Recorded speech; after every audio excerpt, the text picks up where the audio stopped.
Hi friends, welcome to Savi Kitchen Kannada. ಇವತ್ತು ತುಂಬಾ ಹೆಲ್ತಿಯಾಗಿರೋ ಅಂಥ ಈ ಗೋಧಿ ಕೇಕ್ನ ಮಾಡಿ ತೋರಿಸ್ತಿದ್ದೀನಿ.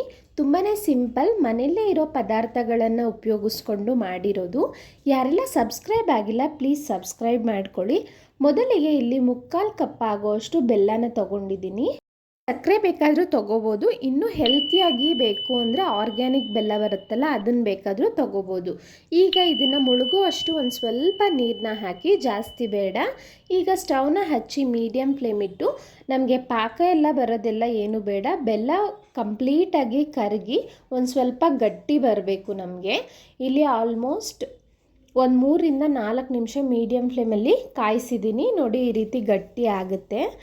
ಈ ರೀತಿ ಗಟ್ಟಿ ಆಗ್ತಿದ್ದಂತೆ ನೀವು ಸ್ಟವ್ನ ಆಫ್ ಮಾಡ್ಕೊಳ್ಬೋದು. ಇದು ಆರೋ ಅಷ್ಟರಲ್ಲಿ ಇನ್ನೂ ಸ್ವಲ್ಪ ಗಟ್ಟಿ ಆಗಿಬಿಡುತ್ತೆ.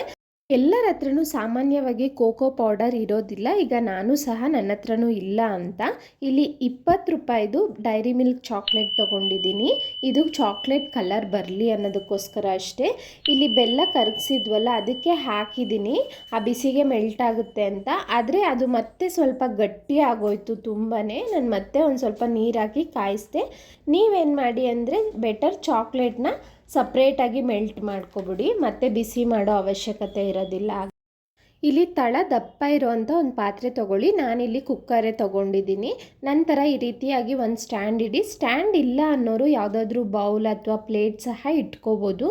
ಇದನ್ನು 10 ನಿಮಿಷಗಳ ಕಾಲ ಪ್ರೀ ಹೀಟ್ ಮಾಡ್ಕೋಬೇಕು ಮೀಡಿಯಮ್ ಫ್ಲೇಮ್ನಲ್ಲಿ.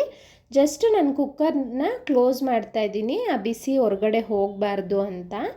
ಇಲ್ಲಿ ಒಂದು ಬೌಲ್ ತೊಗೊಳ್ಳಿ. ಈಗ ಅರ್ಧ ಕಪ್ ಆಗುವಷ್ಟು ಫ್ರೆಶ್ ಆಗಿರೋ ಅಂಥ ಮೊಸರನ್ನು ತೊಗೊಂಡಿದ್ದೀನಿ. ನಾನು ವಿಸ್ಕರಿಂದ ಈ ರೀತಿ 1-2 ರಿಂದ 3 ನಿಮಿಷ ಈ ರೀತಿ ಮಾಡ್ಕೊಳ್ಳೋಣ. ಇದರಿಂದ ನಮಗೆ ಕ್ರೀಮ್ ಥರ ಆಗುತ್ತೆ ಫುಲ್ಲು ಮೊಸರೆಲ್ಲ. ನೀವು ವಿಸ್ಕರ್ ಇಲ್ಲ ಅನ್ನೋರು ಸ್ಪೂನಿಂದನೇ ಮಾಡ್ಕೊಳ್ಳಿ. ನೋಡಿ, ಕ್ರೀಮಿ ಟೆಕ್ಸ್ಚರ್ ಬರುತ್ತೆ. ಈ ರೀತಿ ಯಾವುದೇ ರೀತಿ ಒಂದು ಸ್ವಲ್ಪನೂ ಗಂಟು ಇಲ್ಲದೆ ಮಾಡ್ಕೋಬೇಕಾಗುತ್ತೆ. ಆಲ್ಮೋಸ್ಟ್ 2 ರಿಂದ 3 ನಿಮಿಷ ಆಯಿತು. ಈಗ ನೋಡಿ, ಇದಕ್ಕೆ ನಾವು ಬೆಲ್ಲನ ಕಾಯಿಸಿ ಇಟ್ಕೊಂಡಿದ್ವಲ್ಲ, ಅದನ್ನು ಹಾಕ್ಕೊಳ್ಬೇಕು. ನಾನು ಬೆಲ್ಲದ ಜೊತೆ ಚಾಕ್ಲೇಟ್ನೂ ಹಾಕ್ಕೊಂಡಿದ್ದೆ. ಆ ಮಿಕ್ಸ್ಚರ್ನ ಇಲ್ಲಿ ಸೇರಿಸ್ಕೊಳ್ತಾ ಇದ್ದೀನಿ. ನಾನು ಮೊದಲೇ ಹೇಳ್ದಾಗೆ ಬೆಲ್ಲಕ್ಕೆ ಚಾಕ್ಲೇಟ್ನ ಹಾಕೋಕ್ಕೆ ಹೋಗಬೇಡಿ, ಸಪ್ರೇಟಾಗೆ ಮೆಲ್ಟ್ ಮಾಡಿಕೊಂಡು ಸೇರಿಸ್ಕೊಳ್ಳಿ. ಈ ರೀತಿ ಎಲ್ಲವೂ ಚೆನ್ನಾಗಿ ಹೊಂದ್ಕೊಳ್ಳೋ ಥರ 1-2 ರಿಂದ 3 ನಿಮಿಷ ಒಂದೇ ಡೈರೆಕ್ಷನಲ್ಲಿ ಮಿಕ್ಸ್ ಮಾಡ್ಕೊಳ್ಳಿ. ಒಳ್ಳೆ ಫ್ಲೇವರ್ಗೋಸ್ಕರ ಏಲಕ್ಕಿನ ಕುಟ್ಟಿ ಪುಡಿ ಮಾಡಿ ಹಾಕ್ಕೊಳ್ತಾ ಇದ್ದೀನಿ. ವೆನಿಲಾ ಎಸೆನ್ಸ್ ಇಲ್ಲ ಅನ್ನೋರು ಈ ರೀತಿ ಮಾಡ್ಬೋದು. ನಂತರ 1/4 ಕಪ್ ಆಗೋಷ್ಟು ಅಡುಗೆ ಎಣ್ಣೆನ ಹಾಕ್ಕೊಂಡಿದ್ದೀನಿ. ನೀವು ಈ ಜಾಗದಲ್ಲಿ ಬಟರ್ ಇದ್ದರೆ ಬಟರ್ನ ಮೆಲ್ಟ್ ಮಾಡಿ ಹಾಕ್ಕೊಳ್ಬೋದು. ಅಡುಗೆ ಎಣ್ಣೆ ಆದರೆ ಸುಲಭವಾಗಿ ಎಲ್ಲರ ಮನೆಯಲ್ಲೂ ಇರುತ್ತೆ. ನಾನಿಲ್ಲಿ ಗೋಲ್ಡ್ ವಿನ್ನರ್ ತೊಗೊಂಡಿದ್ದೀನಿ. ಯಾವುದೇ ರೀತಿ ಫ್ಲೇವರ್ ಇಲ್ಲದೆ ಇರೋ ಎಣ್ಣೆ ಹಾಕಿದ್ರೆ ತುಂಬ ಚೆನ್ನಾಗಿ ಬರುತ್ತೆ. ನೋಡಿ, ಎಣ್ಣೆ ಎಲ್ಲ ಅದ್ರ ಜೊತೆ ಹೊಂದ್ಕೊಂಡು ಚೆನ್ನಾಗಿ ಒಳ್ಳೆ ಮಿಕ್ಸ್ ಆಗಬೇಕು. 2 ರಿಂದ 3 ನಿಮಿಷ ಮಿಕ್ಸ್ ಮಾಡಿಕೊಂಡು ಈಗ ಇದಕ್ಕೆ 1 ಕಪ್ ಆಗೋಷ್ಟು ಗೋಧಿ ಹಿಟ್ಟನ್ನು ತಗೊಳ್ತಾ ಇದ್ದೀನಿ. ಮೈದಾ ಸಹ ಯೂಸ್ ಮಾಡ್ಬೋದು. ನಿಮಗೆ ಗೊತ್ತಿರೋ ಹಾಗೆ ಮಕ್ಕಳಿಗೆಲ್ಲ ಮೈದಾ ಅಷ್ಟು ಒಳ್ಳೆಯದಲ್ಲ ಅಲ್ಲ.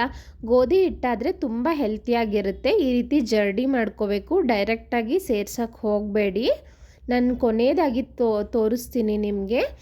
ನಮಗೆ ಫೈನ್ ಪೌಡರ್ ಬೇಕು ಕೇಕ್ ಮಾಡೋದಕ್ಕೆಲ್ಲ, ಆಗ ಮಾತ್ರ ಆ ಕನ್ಸಿಸ್ಟೆನ್ಸಿ ತುಂಬ ಚೆನ್ನಾಗಿ ಬರೋದು. ಈ ರೀತಿ ಜರಡಿ ಮಾಡಿಕೊಂಡು ಇದರಲ್ಲಿ ಆ ತರಿಯಾಗಿ ಉಳ್ಕೊಂಡಿದೆ ಅಲ್ಲ, ಅದನ್ನು ಹೊರಗೆ ಹಾಕ್ಬಿಡಿ. ಈಗ ಇದಕ್ಕೆ 1 ಸ್ಪೂನ್ ಆಗೋಷ್ಟು ಬೇಕಿಂಗ್ ಪೌಡರ್ನೂ ನಾನು ಆ ಜರಡಿಗೆ ಹಾಕ್ಕೊಂಡು ಜರಡಿ ಹಿಡ್ಕೊತೀನಿ. ಬೇಕಿಂಗ್ ಪೌಡರ್ ಈಗ ಯೂಶಲಿ ಎಲ್ಲ ಅಂಗಡಿಗಳಲ್ಲೂ ಸಿಗುತ್ತೆ. ಒಂದು ಚಿಕ್ಕ ಪ್ಯಾಕೆಟ್ ತೊಗೊಳ್ಳಿ, 40 ರೂಪೀಸ್ ಇರ್ಬೋದೇನೋ ಅಷ್ಟೇ. ಜರಡಿ ಇಟ್ಕೊಂಡು ಅರ್ಧ ಸ್ಪೂನ್ ಆಗೋಷ್ಟು ಬೇಕಿಂಗ್ ಸೋಡಾ ಹಾಕ್ತಾ ಇದ್ದೀನಿ. ಅಂದರೆ ದೋಸೆಗೆಲ್ಲ ಹಾಕ್ತೀವಲ್ಲ ಅಡುಗೆ ಸೋಡಾ, ಅದು ಇದು. ಇಷ್ಟೇ ಇಂಗ್ರೀಡಿಯೆಂಟ್ಸ್ ಆರಾಮಾಗಿ ಮನೆಯಲ್ಲೇ ಸಿಗೋ ಅಂಥದ್ದನ್ನೇ ಉಪಯೋಗಿಸ್ಕೊಂಡು ಮಾಡೋದು. ನಾನು ಫಸ್ಟ್ ಟೈಮ್ ಈ ಗೋಧಿ ಹಿಟ್ಟಿಂದ ಟ್ರೈ ಮಾಡಿದ್ದು. ಇಷ್ಟು ಚೆನ್ನಾಗಿ ಬರುತ್ತೆ ಅಂತ ಅಂದ್ಕೊಂಡೇ ಇರಲಿಲ್ಲ. ಖಂಡಿತ ಇದೇ ಪ್ರೊಸೀಜರ್ನ ಫಾಲೋ ಮಾಡಿದ್ರೆ ತುಂಬ ಸಾಫ್ಟಾಗಿ ಹೆಲ್ತಿಯಾಗಿರೋವಂಥ ಕೇಕ್ ನೀವೇ ಮನೆಯಲ್ಲೇ ಮಾಡ್ಬೋದು. ಈಗ 2 ರಿಂದ 3 ನಿಮಿಷ ಚೆನ್ನಾಗಿ ಎಲ್ಲವೂ ಹೊಂದ್ಕೊಳ್ಳೋ ಥರ ಈ ರೀತಿ ಮಿಕ್ಸ್ ಮಾಡ್ಕೊಳ್ತಾ ಇದ್ದೀನಿ. ಕೇಕ್ನ ಕನ್ಸಿಸ್ಟೆನ್ಸಿ ನೋಡ್ಬೋದು ಎಷ್ಟು ಚೆನ್ನಾಗಿ ಬಂದಿದೆ ಅಂತ. ಈಗ ತುಂಬ ಗಟ್ಟಿ ಇಲ್ಲ, ಹಾಗೆ ತುಂಬ ತೆಳ್ಳಗೂ ಇಲ್ಲ. ಅಳತೆ ಕಪ್ ಪ್ರಕಾರ ನಾನು ಹೇಳ್ದಾಗೆ ಮಾಡಿದ್ರೆ ನಿಮಗೆ ಯಾವುದೇ ಕನ್ಫ್ಯೂಷನ್ಸ್ ಬೇಡ. ಇದೇ ರೀತಿ ಆರಾಮಾಗಿ ಪ್ರಿಪೇರ್ ಮಾಡ್ಕೊಬಿಡ್ಬೋದು. ಈಗ ಕೇಕ್ ಮಾಡೋ ಅಂಥ ಕಂಟೈನರ್ ಇಲ್ಲ, ನಾರ್ಮಲ್ ಪಾತ್ರೆ ಇರುತ್ತಲ್ಲ ತಳ ಸಮವಾಗಿರಬೇಕು. ಈ ರೀತಿ ಪಾತ್ರೆ ತೊಗೊಂಡು ಸುತ್ತ ಎಣ್ಣೆನ ಹಚ್ಕೊಳ್ಳಿ ಕ್ಲೀನಾಗಿ.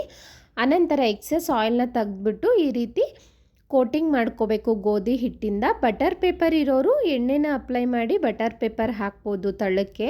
ನನ್ನ ಹತ್ರ ಇಲ್ಲದೆ ಇರೋದ್ರಿಂದ ಈ ರೀತಿ ಕ್ಲೀನಾಗಿ ಕೋಟಿಂಗ್ ಮಾಡಿಕೊಂಡು ಆ ಬ್ಯಾಟರ್ನ ಹಾಕ್ತಾಯಿದ್ದೀನಿ ನೋಡಿ.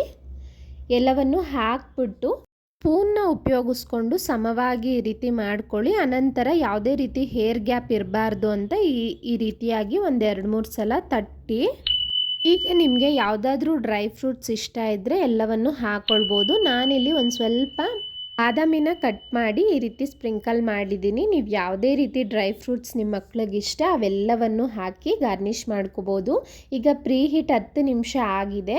10 ನಿಮಿಷ ಆದಮೇಲೆ ಈಗ ಆ ಕೇಕ್ ಕಂಟೈನರ್ನ ಇಡ್ತಾ ಇದ್ದೀನಿ ನೋಡಿ. ಒಂದು ಪ್ಲೇಟಿಂದನೋ ಅಥವಾ ನಾನಿಲ್ಲಿ ಕುಕ್ಕರ್ ಲಿಡ್ನೇ ಜಸ್ಟ್ ಮೇಲೆ ಇಟ್ಟಿದ್ದೀನಿ ಅಷ್ಟೇ. ಅದು ಫುಲ್ಲು ನಾವು ರೈಸ್ ಮಾಡೋಕ್ಕೆಲ್ಲ ಹಾಕ್ತೀವಲ್ಲ ಆ ರೀತಿ ಹಾಕಬಾರ್ದು. ಆ ಬಿಸಿ ಈಚೆ ಹೋಗದೆ ಇರೋ ಥರ ಟೈಟಾಗಿರೋದು ಒಂದು ಪ್ಲೇಟ್ ಏನಾದರೂ ಮುಚ್ಚಿಡಿ. ಈ ಕೇಕ್ ಹಾಕೋದಕ್ಕೆ 30ರಿಂದ 40 ನಿಮಿಷಗಳ ಕಾಲ ಬೇಕಾಯಿತು. ನಾನಿಲ್ಲಿ 30 ನಿಮಿಷ ಆದಮೇಲೆ ಒಂದು ಸಲ ಈ ರೀತಿ ಓಪನ್ ಮಾಡಿದ್ದೆ. ಆ ಟೂತ್ ಪಿಕ್ ಅಥವಾ ಚಾಕುವಿಂದ ನಿಮಗೆ ಚುಚ್ಚಿ ನೋಡಿದಾಗ ಒಂದು ಸ್ವಲ್ಪ ಅಂಟಂಟು ಅನಿಸ್ಬಾರ್ದು. ಮತ್ತು 10 ನಿಮಿಷ ಆದಮೇಲೆ ಟೋಟಲ್ 40 ನಿಮಿಷ ಆದಮೇಲೆ ನಾನು ಚುಚ್ಚಿ ತೋರಿಸ್ತಿದ್ದೀನಿ ನೋಡಿ. ಒಂದು ಸ್ವಲ್ಪನೂ ಕಡ್ಡಿ ತೇವಾಂಶ ಇಲ್ಲ ಹಾಗೂ ಏನೂ ಅಂಟ್ತಾ ಇಲ್ಲ. ನೀವು ಮಧ್ಯ ಎಡ್ಜಸ್ಸಲ್ಲೆಲ್ಲ ಈ ರೀತಿ ಚೆಕ್ ಮಾಡ್ಕೋಬೋದು. ಹಾಗೆ ಫ್ಲೇಮು ಅಷ್ಟೇ, ಪ್ರೀ ಹೀಟ್ ಮಾಡೋದಕ್ಕೆ ಯಾವ ಫ್ಲೇಮ್ ಇಟ್ಟಿರ್ತೀವೋ ಅದನ್ನು ಚೇಂಜ್ ಮಾಡಬಾರ್ದು. ಮೀಡಿಯಮ್ ಫ್ಲೇಮಲ್ಲೇ ನಾನು ಈ ಕೇಕ್ನ ಮಾಡಿದ್ದೀನಿ. 40 ಮಿನಿಟ್ಸ್ ಆದಮೇಲೆ ಈ ರೀತಿ ಚೆಕ್ ಮಾಡಿ ಆಫ್ ಮಾಡಿಬಿಟ್ಟು 1 ಅವರ್ ಇದನ್ನು ಏನೂ ಟಚ್ ಮಾಡೋಕ್ಕೆ ಹೋಗಬೇಡಿ. ನಮಗೆ ಯಾವ ರೀತಿ ಹುಬ್ಬಿ ಬಂದಿದೆ ಈ ರೀತಿಯೇ ಇರಬೇಕು ಸಾಫ್ಟಾಗಿ, ಅಂದರೆ ನೀವು ಬಿಸಿಲೇ ತೆಗೆದುಬಿಡಬಾರ್ದು. ಕುಕ್ಕರ್ ಒಳಗೇ ಇದನ್ನು ಹಾಗೆ ಬಿಟ್ಬಿಟ್ಟಿದ್ದೆ. ಅದಾಗ ಅದು 1 ಅವರ್ ಆಗಿ ತಣ್ಣಗಾದಮೇಲೆ ಇದನ್ನು ತೆಗೆದಿದ್ದೀನಿ. ಈ ರೀತಿ ಮಾಡೋದ್ರಿಂದ ನಮಗೆ ಕೇಕ್ ಶೇಪ್ ಹಾಳಾಗೋದಿಲ್ಲ, ಬಿಸಿಲೇ ತೆಗೆಯೋದಕ್ಕಾಗೋದಿಲ್ಲ ಅಲ್ಲ. ಇಂದ ಎಡ್ಜಸ್ನ ಈ ರೀತಿ ಒಂದು ಸಲ ಮಾಡ್ಕೊಳ್ತಿದ್ದೀನಿ ಡಿಮೋಲ್ಡ್ ಮಾಡೋಕ್ಕೆ ಈಸಿ ಆಗುತ್ತೆ ಅಂತ.